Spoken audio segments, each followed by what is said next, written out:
Good evening, everyone. I'm meteorologist Dave Snider with you on this 23rd of October. As always, we encourage you to stay up to date with your local weather information by using the phone number on your screen, 1-800-472-0391. If you're on St. Lawrence Island, just dial 123. I'll tell you how I know that here in just a minute, but I got it. I'll never forget. Weather.gov/Alaska is how you find us online. And as always, if you'd like to reach me on email, david.snider@noaa.gov. Always love to see your pictures from your part of Alaska. And conditions should be changing across many areas. New snow falling, a lot of rain falling, and the leaves are probably falling too. We'll get to that here in just a minute. But as many of you know, I was out at AFN recently, and I had a pleasure hearing and sharing your stories with you. And I wanted to fulfill my promise. I told you I'd put some pictures on TV. And here we go. So let's do a quick tour.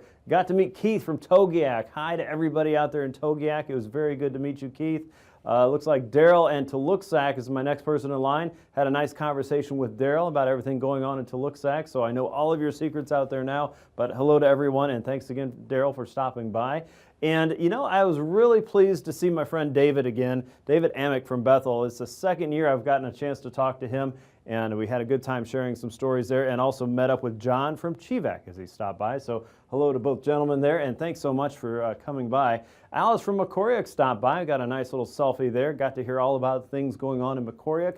And hello to everyone out there on Nunivak Island. Very good to see you out there at AFN. Sharon from Unga Island out in the Shumagan stopped by. It was neat to hear about Unga. I've never really spent a lot of time looking into your village there, so it was a really neat experience to meet up with Sharon. Thanks so much for stopping by and telling me all about Unga and the Shumagans there, Sharon. And then Karen and Maria from Hooper Bay. What a hoot. Wow. We had a good time laughing and hearing all about things going on way on the western side of the state in Hooper Bay. So hello to Karen and Maria and everyone out in Hooper Bay. Thanks so much.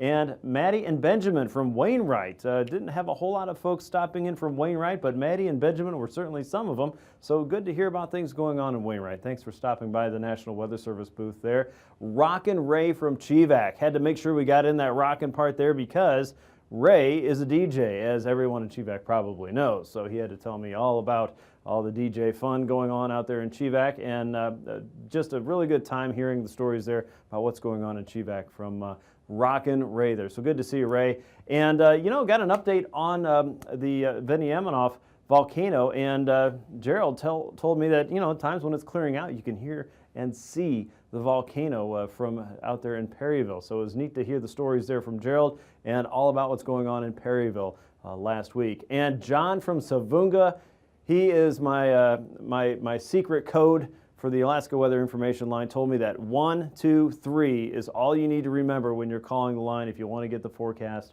for Savunga. So, John, thank you very much. It was a pleasure talking with you and hearing about how the season's been treating you out there in Savunga and St. Lawrence Island. So, my very best to everyone out there, your family, and out there on St. Lawrence Island. Thank you so much for sharing. Now, this is where I get to my apologies.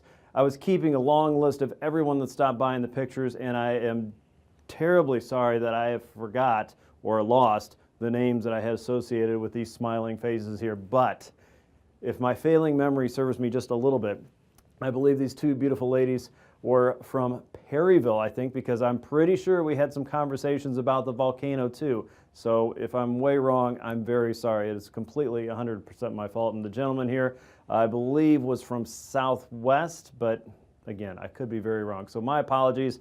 I did want to make sure I got your pictures on there, and thank you to everyone from all of the villages across Alaska that stopped by the National Weather Service office and put the pin on the map. Whether you took a picture with us or not, whether you shared your stories with us or not, we really did appreciate having a moment to talk about weather with you and making sure that we are doing our very best to serve your community, no matter what part of Alaska you were watching from tonight or that you visited from while you were at AFN. So next year, please come by and see us. And don't wait until next year. If you've got something to say, if you have something that we need to know so that we can do a better job for you from the National Weather Service, the Alaska Pacific River Forecast Center, the Alaska Aviation Weather Unit, the Sea Ice Desk, the TV desk, any of the forecast offices, please do let us know. Thank you very much indeed. Now, let's move on to what's going on with your weather. In Southeast, a high wind watch has been posted now from Sitka southward toward Craig and Klawock. Gusts there may come out of the southeast up to about 80 miles per hour. This will be for early Wednesday morning through about late Wednesday afternoon and evening. Plan on winds coming up with the next surge of weather coming your way. A look up north shows a lot of yellow on the map. Some of this is for wind, the rest of it is for snow. The Deltana and Tanana Flats region, the eastern Alaska range, generally talking about wind gusts in the 55 to 60 mile an hour range. That'll last through tonight and in through about midday on Wednesday as this current weather maker is moving through. Everything north is for snow, lighter amounts as you get south of the Brooks Range, but for the Brooks Range itself, 4 to 7 inches of storm total snow may fall as we get in through your Wednesday. South of that, we're talking about 1 to 2, maybe as much as 5 inches of snow out around Bettles in the upper Koyukuk Valley, and some of this could be mixed in with just trace amounts of ice or freezing rain. So be careful, but conditions should be improving as we move into late Wednesday for many locations, and there will be another round after that. Let's take a look at the satellite picture. We have a pretty strong low pressure system moving across south central Alaska this afternoon. As it's doing so, a decent amount of rain's moving up the southeastern coast. Thunder and lightning possible across south central this afternoon and this evening. We'll see several rounds of that playing out. As this low is moving through, there's a lot of wind passing through as well. Not a terribly strong wind, but enough to get your attention. And if you're moving through the eastern Alaska range, that could be strong enough to produce some gusts in the 55 to 60 mile an hour range. Pretty wet air as well. This is creating quite a bit of snow as you head northward, quite a bit of rain as you head southward. The low's down to about 960 millibars right now. You can see the front across southeastern Alaska. It's also pulling in some colder air across the north. Right now, most of the snow is really focused up around the upper Koyukuk and moving eastward as that colder front is traveling toward western Canada right now. The other thing this is going to do is drag in some colder air down the north slope, or down the west coast, I should say, and the north slope probably. As this low moves to the northwest and ends up east of Norton Sound at 978 millibars, we're still pulling a lot of this warm, wet air northward, but we're starting to drag a lot of that colder air southward down the west coast. So watch for showers to continue and unsettled weather conditions for the west coast, while wet weather pours into the north and eastern Gulf Coast, and snow continues to fly at some of the higher terrain. This is going to mean some flying difficulties, to say the least, for many of the higher terrain areas and passes as we go through the next couple days. Don't expect to see a whole lot of good visibility or high ceilings anytime soon. And on top of that, turbulence is going to be an issue, especially across the Aleutian chain where we have a very tight pressure gradient, and we're looking at some thumps and bumps across the northwest, and we're also looking at a lot of fast-moving wind and a lot of different wind patterns here just across south central Alaska and southeast. By Wednesday, you can see the current weather maker is replaced by a new low at 970 millibars. This low, again, is going to keep a lot of wind focused across the outer coast of southeast. Again, that high wind watch for Wednesday could bring gusts up to 80 miles per hour from Sitka southward across the southeastern outer coast. There will be wind in other places of southeast as well, but that'll be the main focus for it. Up north, areas of snow continue for the northern high terrain, and especially across the middle Koyukuk Valley and westward toward Norton Sound. As we get into your Thursday, low pressure isn't moving very much across north and western parts of the Gulf at 970 millibars. Unsettled weather with rain and thunder will be possible across the north and east, with areas of snow continuing to fall just north of the Alaska Range. Watch for rain across parts of the Kenai Peninsula and snow down the Chukchi Coast, with mixed precipitation into Norton Sound and rain showers down across Bristol Bay and into the central and eastern chain. There's a lot going on the next couple of days, so make sure you're staying tuned to the weather as we go through the rest of the week. As far as temperatures go, it will be mild in southeast. Temps just above freezing tonight for many in south central, but below freezing up north. Teens and 20s there. For Nome, 32, 40 around Makoriak, and 38 around Savunga, and in St. Paul, about 38 degrees there. High temperatures on Wednesday holding in the lower to mid-50s for southeast, mid to upper 40s for most of south central. Kodiak about 50 degrees, Anaktuvuk Pass closer to 23, Utqiagvik 26, Nome 36 degrees, southwest around Bethel near 40, and Unalaska and Dutch Harbor about 45 degrees.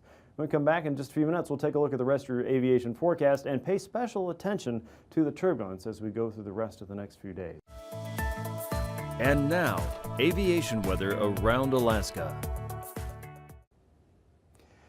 Moving on to aviation weather, we're going to see that southerly wind work its way into the Wrangell-St. Elias region and push a lot of moisture into southeast. There's also an opportunity for some unsettled weather across the northern Gulf as this strong southeasterly streams feeding in. There will be some opportunities for convection. Shower and thunderstorm activity will be involved in that. Up north, IFR conditions continue there out across the YK Delta, generally upriver from the lower Yukon and up the Kuskokwim Valley through Bethel. Expecting IFR conditions to last there. MVFR all the way from St. Lawrence Island, Savunga out toward Macoriuk and into Bristol Bay, down toward Cold Bay and Falls Pass and the Shumagins. And then westward it breaks up a little bit as you head into the southern Bering Sea. As we get into Wednesday afternoon, notice some improvement across southeastern Alaska there. You'll notice some pockets of MVFR across a large part of the central and eastern chain. We'll lose that threat for any widespread convection. Watch for IFR conditions across parts of Prince William Sound, a very slender area of IFR, mainly near the ridge tops of the northern and western parts of the Alaska Range, and then IFR pretty much from the central and western Beaufort Seacoast all the way down the Chukchi Coast past Wainwright, and north of the Yukon Valley on the south-facing slopes of the Brooks Range and into the northern sections of the lower Yukon Delta region, as well as the interior of the Seward Peninsula. Here's Thursday morning, and we're back to watching for shower and thunderstorm activity, mainly across south and eastern sections of southeast. MVFR is fairly widespread there, as well as parts of the region around Tenita Pass up toward Chickaloon and east, up around the upper Tanana Valley, up toward Eagle as well. IFR conditions north of the upper Yukon, up toward the south-facing slopes of the Brooks Range, the Arctic Village region, and northern Arctic coast down toward Wainwright, and including Utqiagvik and Atkasuk. We expect to see IFR there, as well as the western coast of Alaska out toward St. Paul and St. George as well. To get into Thursday afternoon, the threat for thunderstorm activity continues across the eastern Gulf and the outer coast of southeastern Alaska. IFR conditions likely around the northern passes, MVFR elsewhere down the inside passages. Some improvement for south central and Kodiak Island and just inside Bristol Bay, but the further out you go, up toward Cape Newenham and northward, you're going to see MVFR. MVFR for most of the Yukon Valley, looking for IFR generally north of Fairbanks. And then as you get out toward Utqiagvik and west and southwest toward Wainwright, IFR conditions expected there. Here's your pass conditions now. Anaktuvik and Adigan Pass, we expect to see IFR conditions pretty much all day long tomorrow. Lake Clark and Merrill Pass, likely the same place. Rainy Pass, looking for IFR there. And leaning that way as we go through Windy Pass, MVFR to start there, and for Isabel Pass throughout the day. Mentasta Pass, looking for some potential improvements to VFR as you go through your day. Tenita Pass, we also expect to see VFR. Portage Pass, likely moving over toward IFR as the day goes on, so start out early if you can manage the MVFR. And Chilkoot and White Pass expected to hold at IFR conditions most of the day. There's cold air out to the west that's slowly working its way southward, and we're still dealing with a lot of warm, wet, and unstable air across the eastern sections of Alaska and southeast. Remember, this is coming in from more of a southeasterly trajectory, so levels already across the west coast and the northern interior at or below 2,000 foot. Now, icing potential is including a lot of moisture right now because of this strong southerly flow. We've got considerable moderate across northern parts of the Gulf and wrapping around into that low pressure system. The leftovers behind this in the southeast, generally a little higher, above 8,000 feet. But we're also seeing some isolated to considerable moderate across northern and western sections of Alaska at or below 5,000 feet. So there's some colder air involved in this. And for northwestern communities, keep your eye on that. Above 6,000 feet, though, continues parts of the central and eastern chain. Jet stream has our low pressure system really dug out across the Bering Sea in the northern Pacific. You can see that strong Pacific flow coming in anywhere from 50 to 115, even 160 knots on the south side of this. A lot of this energy will move into the lower 48, but it's the south and easterly flow that's helping to keep that moisture streaming in across the Gulf. You can see the low pressure system here across the eastern Gulf, 50 to 65 knots at times coming across southeast. Winds are moving pretty decently across the interior from 25 to 40 knots, and then stronger north and easterly winds coming down across the Bering Strait region, 25 to 40 knots, northerlies in the western chain already up to 50 knots there. 3,000 feet, our low is just rip-roaring out across the Gulf, anywhere from 50 to 60 knots there. Southerlies a little lighter across the interior. You can see them picking up a little bit more as you head out toward the western Brooks Range. Strong northeasterly winds coming through the Bering Strait, and again, strong west and northwesterly winds for the western chain. So a lot of turbulence, some of that reaching isolated severe across southeast tomorrow, below 6,000 feet. Watch for convection there. Considerable moderate through south central, Prince William Sound, all the way up to the northwest, below about 4,000 feet, and continued considerable moderate across all parts of the Aleutian chain.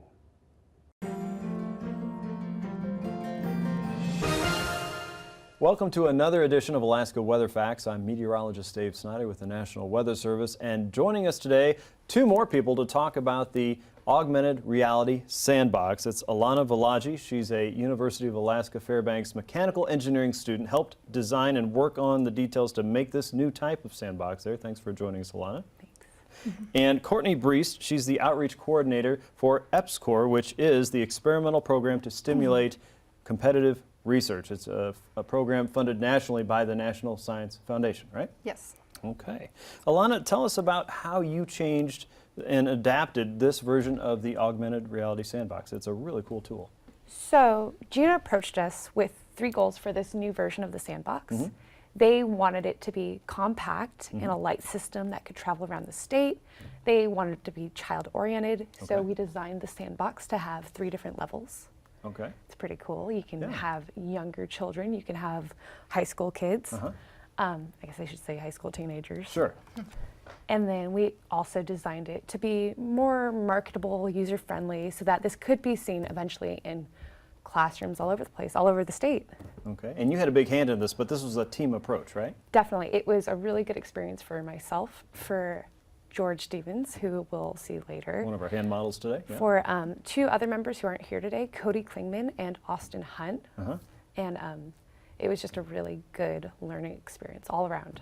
Very good. And this is something that is part of your learning experience as well, so you get to check a box in your education. Yeah, right? it's a requirement for seniors of mechanical engineering at University of Alaska Fairbanks. Very good. Very good. Well, it is a wonderfully inquisitive tool, fun to play with, and I hope to get my hands in the sand here in just a little bit. But it's also part of a bigger program, something that we were talking about a moment ago, AKwx, and that's what Courtney is here to tell us more about. What is AKwx and why do you need a sandbox?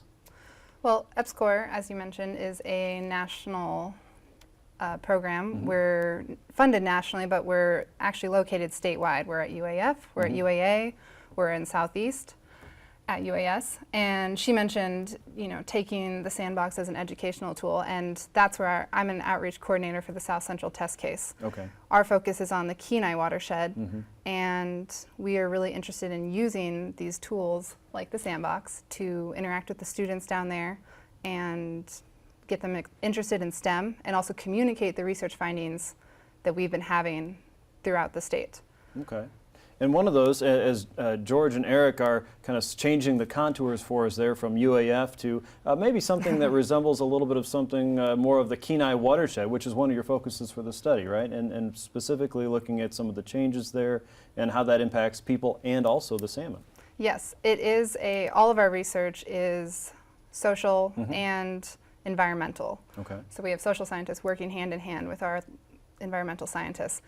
One of the things we're studying is Upper Russian Lake, and we have a researcher taking sediment cores from that lake. So one of the things we're going to use the sandbox to communicate is how the landscape changed over a long period of time, thousands of years, going from glacier, covered by glacier ice, to being filled with water. And then that's what they're doing right now. Exactly. So live. So they're So moving cool. the water around. And then I think they've got some props over there, because we're also going to go a little bit more in depth and explain how the salmon got there. Okay. So using There's these, the salmon. Exactly. Oh, I think there's a few more. Yeah, we like more salmon in Alaska. More salmon. Yeah, exactly. So it's really taking the findings from our research grant and just trying to connect with the community and translate it in a really hands-on and exciting way, so people can, you know, interact with us as much as possible. Well, sure. That makes the learning and the science real and quite literally in your face, rather than just some boring black and white paper that you have to read about. This is something that people can understand better because it's visual and they're touching and feeling and seeing these changes, right? Yeah, and get them engaged. And then outreach is a huge component, and working with the younger students, and actually even, I mean, working with the UAF graduate and engineering students it's a huge part of our grant, and we really enjoy it. No, it is wonderfully exciting. And so, Alana, you were telling us that this is built to travel. Right. And this is built to do more things than version 1. Where can this type of project go in Alaska? And what can it demonstrate? I mean, we were hoping to eventually get to villages that were harder to reach, that you couldn't necessarily move a whole fixed instrument to, right? You need something that can pack up, fit in your truck bed. I mean, one of the most attractive parts of this project is that this was going to be something that was used past our graduation point. You know, this is going to be something that lives in the state for years. Right, right. Well, it looks like you're well on your way with that. So what are, give me another example. What else can this show us? We've talked about the Kenai River watershed. What's the coolest thing that you've played in the sand with? What's your idea? Well, I definitely enjoy the props, but we also like kind of building up a giant mound, and if you put some water behind it, you can make a little runway, I guess, and you know, demonstrate the effects of the hydrology by just putting up a dam and letting it all pour right down. And so that could, I think you mentioned it earlier, you could even demonstrate the effects of a tsunami. Right. Or something along those lines. So it's not just topography, but it's also hydrology and coastal surge mapping and some of the coastal changes that we're seeing here in Alaska, and seeing what the smaller changes in the sandbox might do to kind of a real effect of a slosh or a push of water up on the coast. Tsunami inundation mapping, or even glacial dam release, as some has been demonstrated before. So wow, that's just an impressive thing. That it seems like the possibilities are nearly endless with this, and probably even more ideas that are popping up in your head too. Yeah, as we speak. Very cool. All right. Well, if folks want to get more information about AKwx, you guys are online. You're on Facebook, Twitter, and on YouTube. AKwx, right? AKwx, Alaska AKwx, that is. And again, you guys are funded by the National Science Foundation, so more to come from that, and a longer-term study there. Thank you, ladies, for joining us today. Congratulations on your hard work there. This is really fun. And for now, I'm meteorologist Dave Snider with this edition of Alaska Weather Facts, and I'm going to go play in the sandbox there. We'll see you next time.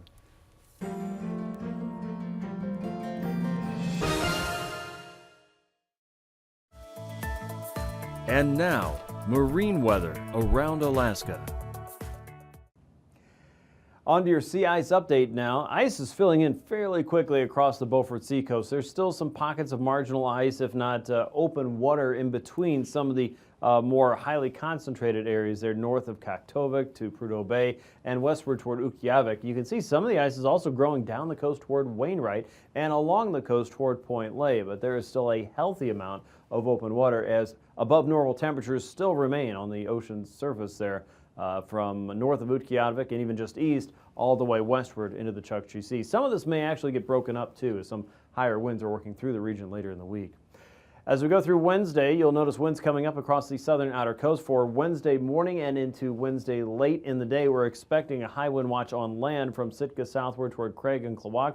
Across the outer coast, storm force winds at least, with seas up to 23 to 25 feet, south and easterly winds anywhere from 50 to 55 knots. On the inside waters, you're looking at 10 knots in the north to as strong as 40 knots in the south over Clarence Strait. Southeasterlies there with 13-foot seas, and an easterly wind coming in hard across the northern Gulf, 40 to 45 knots, 15 to 19-foot seas there. By Thursday, you can see how the wind is really filling in across the region. Southerlies all the way across the eastern Gulf, anywhere from 35 to as strong as 50 knots in the region, sustained gusts to 60 knots in some cases as you head into the north.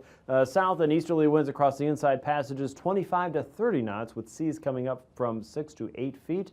Across the outer coast, you're looking at seas as high as 31 feet outside of Cross Sound and 50-knot winds just outside of Cordova. So a lot of wind moving through the Gulf. Be careful out there. Easterlies inside of Prince William Sound as we go through the daytime tomorrow. 3-foot seas expected there for the Barren Islands. 15 to 20-knot winds coming in from the east, so not nearly as rough as it has been today. As we get into Thursday, you can see how some of the winds are coming up a little bit more just outside of Resurrection Bay and outside of Prince William Sound, but the bulk of the winds are going to be well off to the east across southeastern Alaska for your Thursday. So look for northerlies inside of Prince William Sound, 3-foot seas there, 15 to 25 across Cook Inlet. East of the Barrens, you can see the winds coming up there, and seas up to about 18 to 19 feet by Thursday. For Bristol Bay, look for light winds coming in from the west, 10 knots and 3-foot seas. Down the Bering Sea coast, 6-foot seas on a northerly flow. North and westerly winds across the Pacific coast, 15 to 20 knots there. Seas as high as 7 feet. Across the Shelikof Strait region, 10 knots with 2-foot seas, and northerlies east of Kodiak Island, 15 knots and 18-foot seas for Wednesday. Winds come up a little bit more east of Kodiak as we get into Thursday in response to the low across the eastern Gulf, 30 knots with 18-foot seas there. And you'll notice winds coming in across the northern and central Bering Sea, reaching down toward the Aleutians as we get into Thursday. Northwesterlies north of Cold Bay, 8-foot seas there on a 25-knot wind. Let's look out west, and as you go from the central to western chain, the winds are coming up 35 to 40 knots from the northwest with 15 to 17-foot seas on Wednesday. Northwesterlies also going at moderate strength there from Atka to Unalashka. 30 to 35 knots, 9 to 14-foot seas expected as we go through the day. And as we get out across Thursday, you'll notice 35 to 45 knots. Winds are coming up thanks to a tightening gradient across the Bering Sea. So we're going to notice a lot more wind as we head up into the Bering Strait region as we check on Wednesday and Thursday as well. So 35 to 45 knots should do the trick for most areas. Thursday, seas as high as 16 to 24 feet. They're north of Adak and Atka as we get through the mid part of your week. Across the west coast, 15 to 40 knots for most areas. You're looking at 15 knots inside of Norton Sound, 40 knots around St. Matthew, 25 knots for St. Paul and St. George with 9 to 13-foot seas across some of the central Bering. 5 to 12-foot seas. They're a little bit closer to the western coast and the mainland and just south of Savunga. So a windy day setting up there. But even windier on Thursday as winds come up sharply. 35 to 40 knots for St. Matthew, Savunga, St. Paul, and St. George. 16-foot seas possible there around the Pribilofs, 15 feet around St. Lawrence Island, and 20 knots out of the north over Norton Sound with 4-foot seas expected there. For the north coast, easterlies continue to blow 30 to 35, still looking at 7 to 9-foot seas for the Beaufort and 11 to 14-foot seas for the Chukchi Sea. As we get into Thursday, look for more of a northerly flow for the Chukchi, 30 knots or so with 12-foot seas, a brief southwesterly flow for Utqiagvik, and 2-foot seas as you head closer to the ice with 10-knot winds across parts of the central and western Beaufort Sea. Low pressure is going to scoot quickly to the north and west and fill in, dragging in more wet weather across the coast. Windy conditions setting up across southeast. Mountain snow for many across the Alaska Range, and winds continue there. Wind advisories and snow advisory or winter weather advisories for the north. Snow will be tapering off as we go throughout the daytime tomorrow. Look for windy conditions across the west. Another area of low pressure moving quickly across the southern Bering, and a stronger low moving across the northern Gulf with rain and thunder as we head into Thursday and Friday. These forecasts are for planning purposes only. Call 1-800-WX-BRIEF for a formal pre-flight briefing. Always file a flight plan before you go flying. The U.S. Coast Guard Auxiliary urges you to leave a float plan with a friend or the harbor master before you go boating.